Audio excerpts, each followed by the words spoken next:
My son leaned toward his wife and whispered, "We'll just tell her the cruise got canceled, she's old, she won't know." But I was right there behind the door. I heard every word. And when they came back from that trip, what they walked into changed everything. You raise a child. You give them your best years, your sleep-deprived nights, your last dollar. You build a life for them, not expecting repayment, but hoping that one day when you're a little slower, a little lonelier, they'll remember how much you gave. I wasn't expecting grand gestures. I wasn't asking for anything, really. Just a little warmth. A little truth. They say aging is like becoming invisible. I didn't believe it until I felt it in my own home. I was still cooking Sunday dinners, folding their laundry when they dropped it off, smiling through Amanda's fake politeness and Jason's growing distance. I thought maybe I was just imagining things. Maybe I was sensitive. Maybe the coldness was in my head. But that night behind the hallway wall, when I heard my son, the same boy I carried for 9 months, whisper that line like I wasn't even real, something in me shattered. My hands didn't shake. My breath didn't quicken. I just stood there. Still. Completely still. Not out of fear or shock, but because in that moment I was remembering. Every time I said yes when I should have said no. Every time I stayed quiet so I wouldn't rock the boat. Every time I made excuses for him. For both of them. They didn't cancel that cruise. They didn't want me there. And they didn't even have the decency to lie to my face. So I didn't confront them. I smiled the next morning as they kissed my cheek goodbye, told me to rest and take care. I waved from the porch like the clueless old woman they thought I was. But I wasn't confused. I wasn't broken. I was watching, listening, remembering. And by the time they came back from their precious vacation, I had rewritten more than just my calendar. I had rewritten everything. The locks, the deeds, the will, even the ending of this story. Because I may be older, but I've never been stupid. And they had no idea what I was truly capable of. They say you never forget the first time you hold your child. For me, it was in a cramped hospital room just after dawn, with the smell of antiseptic lingering in the air and a nurse humming something faint near the window. Jason was the smallest thing I'd ever seen, but the way he wrapped his tiny fingers around mine, it felt like the whole world had a heartbeat. My husband had died 6 months earlier. I had just buried the love of my life, and now in the middle of grief, God handed me a reason to keep breathing. I raised Jason alone. No parents to lean on. No siblings who stayed in touch. Just me and my boy in a little 2-bedroom house that echoed with both laughter and silence. I worked long hours waitressing, cleaning houses, picking up every extra shift I could find. I missed birthdays and school events sometimes, but I always made up for it. Every scraped knee, every late-night fever, every heartbreak, his pain was my pain. There was a time he wouldn't go to bed without saying, "Love you, Mom. You're my favorite person." I held on to that like a secret melody. A quiet rhythm that made every sacrifice worth it. When he graduated college, the first in our family to do so, I sat in the back of the auditorium and clutched the program so tightly my hands shook. I cried through the whole ceremony. Not loud. Just those quiet tears that leak out when your heart doesn't know what else to do. Then he met Amanda. She was polite, pretty, smiled the way people smile when they're taking pictures, not when they mean it. I welcomed her with open arms, cooked her favorite meals, gave her my mother's bracelet on her birthday, tried to be the mother-in-law she could love, or at least tolerate. But something always felt off. Her hugs never lingered. Her eyes scanned rooms more than they looked into mine. She never outright disrespected me, but she had a way of making me feel like an unwanted guest in my own story. Jason started to change. Not drastically. Just enough for me to notice the silences stretching longer between our calls, the missed Sunday visits, the half-hearted, "I'll call you back" that never came. I told myself it was normal. He was building his own life. Amanda came from a more polished family. Maybe they were just busy. Maybe I was imagining it. I started building my retirement around them. I sold the old house and moved closer. I even added their names as beneficiaries to my account, something no one asked me to do but I thought was the right thing. Every decision I made had them in mind. So when they surprised me with a cruise voucher for my birthday, a big bold family vacation for all of us, I felt tears prick my eyes. Jason grinned as he handed me the envelope, Amanda's hand resting on his arm like a stage cue. "You deserve a break, Mom," he said. All of us together, Amanda added.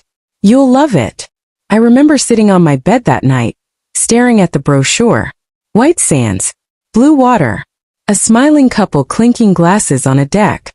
I hadn't been on a real vacation in over 25 years. And now my family wanted to take me? I believed it. I really did.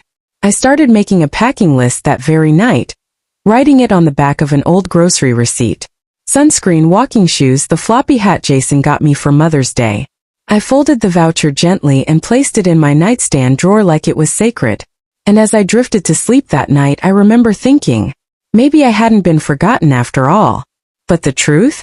The part that makes my stomach twist even now? I didn't realize they never meant for me to board that ship. The night before the trip, they came over to spend the night. Jason said it would make it easier to leave early in the morning together. Less hassle, less traffic. I made lemon tea like I always do, the kind he used to love in high school. Amanda brought a fancy overnight bag, and Jason carried both of their suitcases up to the guest room like everything was normal. We had dinner. I made his favorite beef stew with carrots and potatoes, slow cooked just the way his father taught me before he passed. Jason barely touched his plate. Amanda pushed her food around and said she was watching her carbs. I smiled through it all, laughed even, told them how excited I was. How I couldn't sleep the night before because I was thinking about ocean waves and those little umbrella drinks. Jason said, "You'll love the ship, Mom. You really will." I believed him. I still wanted to believe him. That night, after dishes were done and the house had gone quiet, I walked down the hallway toward the kitchen to refill my water. I wasn't trying to eavesdrop. I wasn't trying to listen. But I heard them. Their door was cracked open just slightly, and I heard Amanda say, "She's still packing?" And Jason laughed. "We'll just tell her the cruise got canceled. She's old. She won't know." The glass I was holding didn't fall. I didn't drop to the floor. No gasp. No scream. Just stillness. I stood in the hallway with that sentence echoing through me. Not like thunder, but like a slow, creeping tide washing over everything I thought I knew. She's old. She won't know. 7 words that cracked through 40 years of motherhood. It wasn't just the lie. It was the way they said it. Casual. Cold. Like I was a burden to be managed. My heart didn't race. It slowed. I turned quietly. Walked back to my room in the dark. Sat down on the edge of the bed. My suitcase was open on the floor, half-packed. My sun hat sat on top of my folded dresses. I stared at it for a long time. And then I reached over. Pulled out a different suitcase. A smaller one. Not for clothes but for documents. I started gathering the things they never bothered to ask about. Deeds. Bank papers. Insurance records. Copy of my will. I didn't cry that night. I didn't ask why. I didn't storm into their room or demand answers. No. That night I remembered exactly who I was. I had survived widowhood at 32. I had raised a child on minimum wage and miracles. I had lived through loss, through loneliness, through winters without heat and summers without sleep. And now, I was being told I was too old to notice. Let them sleep soundly. Let them dream about their vacation. Because they had no idea that while they were sleeping under my roof, I was awake. And for the first time in years, I wasn't waiting to be included. I was planning to be remembered. If you've ever felt betrayed by someone you trusted deeply, you're not alone. Tap that like button if this part hit you hard. And drop a comment. Where are you watching from, and have you ever faced something like this? Let's talk. I didn't cry that night. I packed a different kind of suitcase. The next morning, they left just after sunrise. Amanda gave me one of those light, staged hugs that don't touch your soul. Jason kissed my forehead like he was tucking away guilt. "We'll call you once we board," he said, loading their bags into the back of the SUV. I stood on the porch, waving as they pulled away. My robe tied neatly at the waist. Slippers tucked under my feet. A smile on my face. I watched them until the car turned the corner. Then I walked inside and locked the door. By noon, I got the message. "Cruise canceled due to storms, Mom. Stay safe. We'll plan something else soon. Love you." I stared at it for a while. Then I hit record. My voice trembled just a little. Oh no. I was really looking forward to it. What a shame. Let me know when you're back. Stay safe, baby. I listened to the message before I sent it. I sounded just like they expected me to, soft, naive, confused. I sent another later that evening. Do I need to cancel my suitcase? Or will they refund me? Cruises confuse me. I added a little laugh at the end. The kind of laugh you put in when you're pretending not to know what you absolutely know. But while they were sipping cocktails somewhere near the coast, I was drinking hot black coffee at my kitchen table, flipping through old folders I hadn't touched in years. I had already called my lawyer. He answered on the first ring. Is this about Jason? He asked gently. I didn't answer. I just told him I'd be in his office Monday morning. I also called Gloria. Gloria has been my friend since 1985. We met at a church fundraiser selling banana bread. She used to be a travel agent before the internet came along and swallowed her job. Now she teaches yoga to seniors and does taxes on the side. But Gloria remembers things. She remembers people. She helped me book the cruise for Jason and Amanda years ago, our last family trip, the one they barely showed up for. When I told her what happened, she didn't gasp. She just said, "About time you saw them for who they really are." I spent the next few days moving like a ghost through my own life. From the outside, it looked like I was grieving a missed vacation. But inside, I was rearranging everything. I pulled out the deed to the house. The life insurance policy I updated after Jason got married. The old envelope with a handwritten note that said, "For Jason when I'm gone." I burned that last one. Watched the flames eat the paper slowly, like they were doing me a favor. I sat on the edge of my bed that night, thinking about all the times I'd apologized just to keep peace. How many times had I swallowed disappointment so someone else could be comfortable? They tell women like me to age quietly, to step aside, to be grateful for leftovers of time, of space, of affection, to disappear gracefully. I used to believe that. I don't anymore. On Wednesday, I went to the bank and updated my beneficiaries. On Thursday, I rewrote my will. On Friday, I changed the locks. I called my neighbor Joe and asked if he could help me install a new security camera. He asked if everything was okay. I told him, I'm just finally locking what should have been locked years ago. I didn't leave the house much that week. I didn't need to. My hands were busy. My mind was sharp. My heart was finally quiet. I wasn't crying. I wasn't pacing. I wasn't unraveling. I was remembering. And while they thought I was sitting alone in my old recliner, watching TV with the volume too high, I was writing a story they'd never forget. By the time their cruise ended, everything they knew was about to feel like a different world. The thing about betrayal is, it rarely shows up all at once. It trickles in quietly, politely, disguised as help, as favor, as love. It wears the face of your son asking if he can put a car loan in your name, just for a year, Mom. My credit's still rebuilding. And you say yes because of course you do. Because he's your baby. Because you'd rather carry the debt than see him struggle. You don't think twice until the notices start showing up and the payments are late. And when you ask, he says, "Why are you so dramatic? I told you I'd handle it." And just like that, the weight shifts, but it stays on your shoulders. It shows up again in Amanda's voice, smiling over coffee while casually asking if I've thought about selling that old shed full of your late husband's junk. Junk. That's what she called it. My husband's workbench, his tools, the very last place in the house that still smelled like him. I didn't answer that day, but I remember walking out to the shed after she left, sitting in the old lawn chair and crying in the dark. Not because of what she said, but because Jason didn't stop her. There were the times they dropped their kids off with little warning. We have a date night. We need a break. They just love grandma time. And they did. God knows those babies lit up my entire life. But love isn't supposed to come with guilt attached. Amanda once said when I hesitated, "I thought you said you wanted to be involved. Or do you just say that to sound nice?" And so I'd keep them for hours, for weekends, for holidays they didn't want to split. I'd cook, clean, bathe them, read them bedtime stories in the same voice I used on Jason decades ago. And when I dropped them back off, Amanda would barely open the door. Looking back, it wasn't one moment that broke me. It was the pattern, the accumulation, like being nibbled at by tiny lies until you're hollowed out, smiling on the outside, quietly vanishing on the inside. I told myself I was being generous, that it's what mothers do, that maybe one day they'd look back and realize everything I'd poured into them. But as I sat at my kitchen table that silent week, Papers spread in front of me, names, numbers, signatures. I saw the truth for what it was. They weren't taking advantage of me anymore. I had allowed it. Over and over. Because I didn't want to lose them. Gloria came over one afternoon with a peach pie in her blunt mouth. She sat across from me and said, "You look like a woman who just read the final page of a book she didn't want to finish."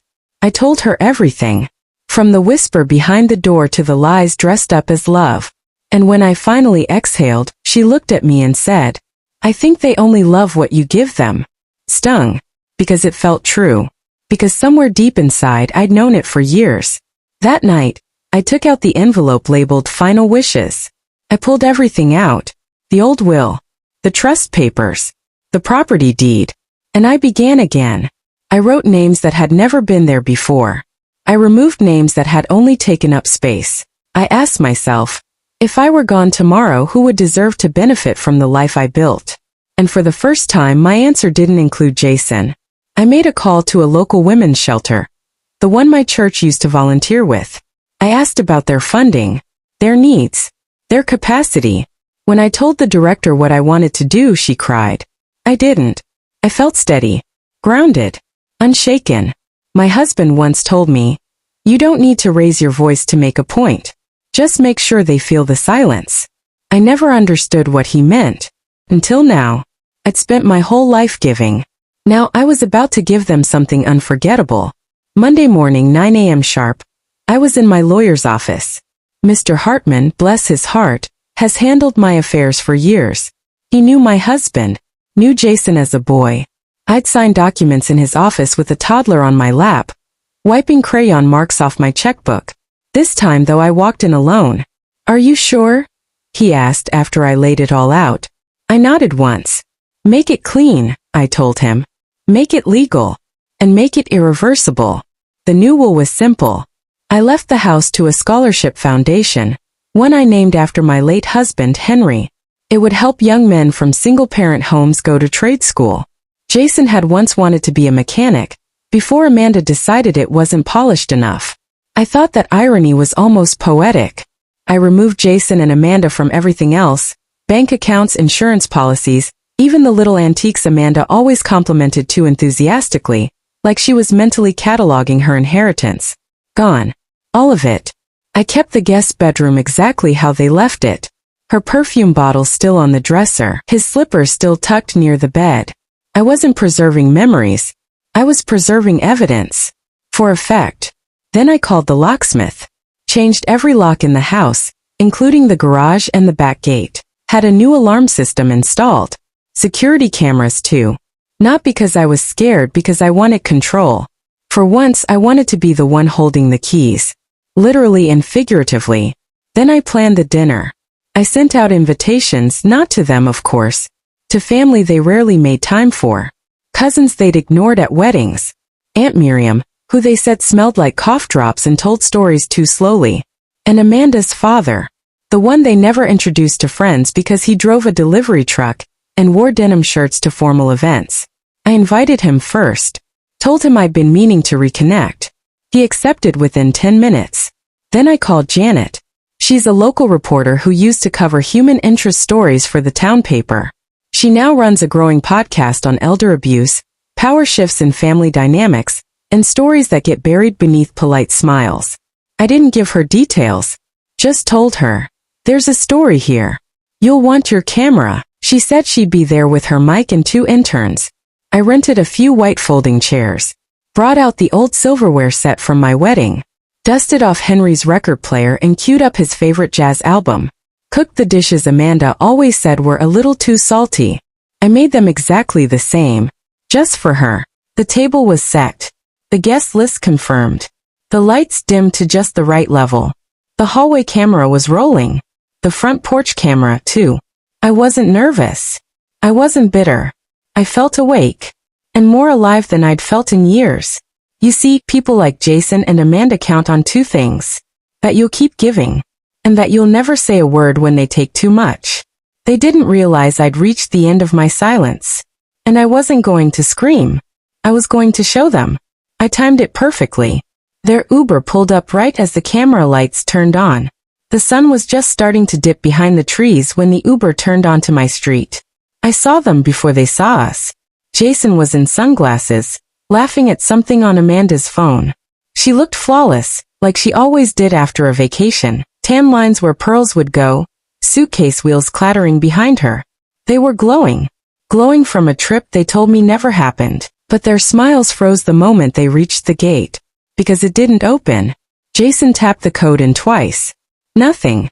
Amanda tried next, frowning, already annoyed. The gate stayed locked. That's when they noticed the people in the yard. Folding chairs. Aunt Miriam holding a mason jar of iced tea. Cousin Tony from Florida. Amanda's father in a denim shirt and a lanyard that said, guest. And standing right in the center of it all, me. I was wearing the same dress I'd packed for the cruise. Hair done. Lipstick on. My husband's watch on my wrist and not a trace of sweat on my brow. I walked down the porch steps slowly, calmly. Each footfall echoed in the silence between us. Amanda whispered something. Jason looked confused, then embarrassed, then angry. Mom, what's going on? He said with that tone he used when he was 5 and got caught lying about brushing his teeth. I didn't answer right away. I walked right up to the gate, looked him in the eyes and said, you said I wouldn't know. Turns out, I knew more than you ever did. He blinked. Amanda crossed her arms. I pulled out the envelope I'd tucked into my purse that morning. Thick ivory paper. Lawyer's seal at the corner. This, I said, loud enough for the crowd to hear, is a copy of the amended legal documents signed and notarized in your absence. Amanda rolled her eyes. Jason tried to interrupt. I didn't let him. I read, you are hereby no longer entitled to any financial distributions, property, or benefits from the estate of. All previous beneficiary designations have been revoked. All access to the residence located at 218 Rosewood Lane is permanently denied. I folded the letter neatly, tucked it back into my purse. This house is no longer yours to stroll into. The bank account you assumed would pass to you? It now belongs to a foundation that helps boys like your father once was, before I carried the weight of a home on my back alone. And as for the antiques you two used to circle like vultures, I gave them to a museum, where they'll be remembered by people who care. Jason stepped forward, red in the face. You can't do this, Mom. I looked at him and smiled. I already did. Sometimes silence is the loudest revenge. If you loved how she handled this part, hit subscribe and turn on the notification bell. You won't want to miss what she did next. We tell stories of strong women rising from betrayal every week. Jason opened his mouth to speak, but what I said next shut him up for good. Amanda recovered first. That's what people like her do. They rebound fast, smooth their hair, rearrange their face. We were just trying to let you rest, she said with a hollow smile, loud enough for the guests to hear. You've been overwhelmed. We thought. I raised one hand. Just a small, deliberate gesture. Enough to make her stop. Jason didn't say anything at first. He just stared at me like I was some puzzle he'd never learned how to solve. Eventually, he asked to speak with me privately. I agreed. Out of respect for the boy he used to be. We stepped into the backyard, beneath the orange tree I planted the year his father died. He used to play under that tree with a toy fire truck and no shoes. Now, he stood beneath it with pleading eyes and sand still clinging to his cuffed jeans. Mom, please, he whispered. You misunderstood. I looked at him. Not with anger. Not even sadness. Just clarity. I didn't misunderstand, I said. I finally understood everything. There was a long silence after that. The kind that wraps itself around your ribs and holds tight. He didn't fight me. He didn't cry. He just stood there. And for the first time I didn't feel smaller than my son. I didn't feel like a mother begging to be remembered. I felt like a woman who had finally stepped into her own name again. A week later I moved. Not into a hospital, not into Jason's spare room, but into a senior community that sat on the edge of the lake, where every room has sunlight and every hallway smells like lavender. I have a balcony, a shelf full of mystery novels, a walking group that meets every Tuesday morning, and neighbors who ask me how I'm doing, and wait for the real answer. The director of the local shelter sent me a thank you card with over 100 signatures, young boys with tired eyes and big dreams, holding tools instead of resentment. One of them signed it. Thank you for believing we were worth the risk. I framed it. It hangs next to my husband's photo. The story made the local paper. Then the regional news. Elderly woman reclaims power after betrayal. Mother rewrites legacy after son's deception. The headlines didn't matter. What mattered were the letters. The women who wrote to me. The daughters who said, I watched my mother shrink. You reminded me she could still rise. I didn't reply to them all, but I read every one. Amanda and Jason tried to spin it for a while. Said I was unstable. Said the cruise had real storms. But when my lawyer released the audio clip from their hallway, those 7 words he'd whispered when he thought I was out of earshot, people stopped returning their calls. Even Amanda's mother, who once said I was a little too attached to tradition, called to apologize. I don't hate them. I've let that go. I don't even think of them often.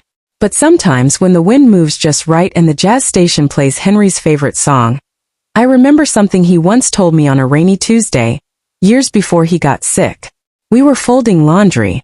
I was mad at someone, I don't even remember who. He looked at me and said, one day, you'll realize your silence is your superpower. I didn't know what he meant. Not back then. But now? I know exactly what he meant. And then came the letter I left for them. One last truth they never saw coming. The house was empty when they finally let themselves in with a locksmith. I'd left the lights off, the curtains drawn. No note on the counter. No casserole in the fridge. Just a manila envelope on the coffee table, right where the family photo used to be. I knew they'd go for it first. Amanda always curious when it was about her. Jason always waiting for instructions on what to feel next. The letter inside was handwritten because some truths deserve ink and paper. No loops or flourishes. Just my voice on the page one final time.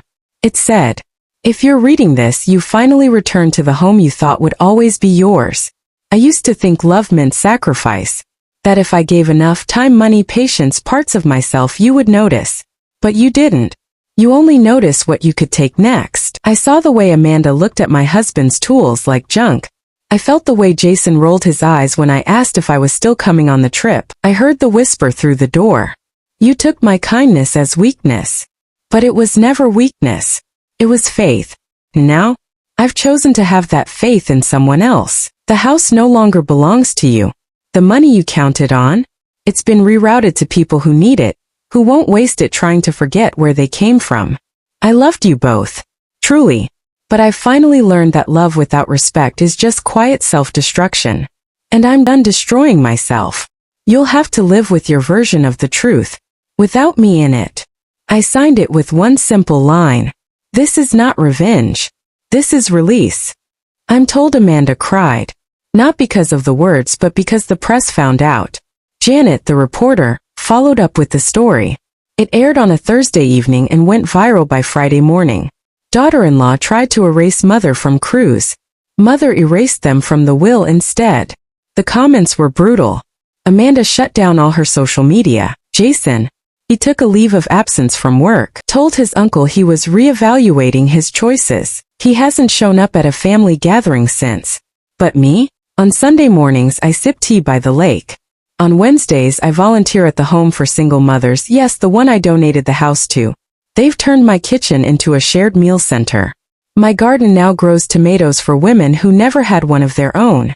Sometimes I walk past a mirror and hardly recognize her. That woman standing tall. Shoulders back. Eyes no longer searching for approval. Just peace. In my new living room I keep a single photograph in a frame. It's of me, maybe 30 years old in a faded sweater holding Jason on my hip. She looks tired, but hopeful. I whisper to her sometimes, you finally stood up for me. And I'm proud of you. If this story moved you or gave you chills, don't keep it to yourself. Share it with someone who needs to hear it. And if you're new here, hit that subscribe button. We bring you real stories, raw truths, and unforgettable endings. One story at a time. They used to whisper behind my back. She's old. She won't remember. She won't fight back. They thought aging meant fading. That kindness meant softness. That silence meant surrender. But what they never understood, what they never bothered to learn, is that we don't lose our power with time. We store it.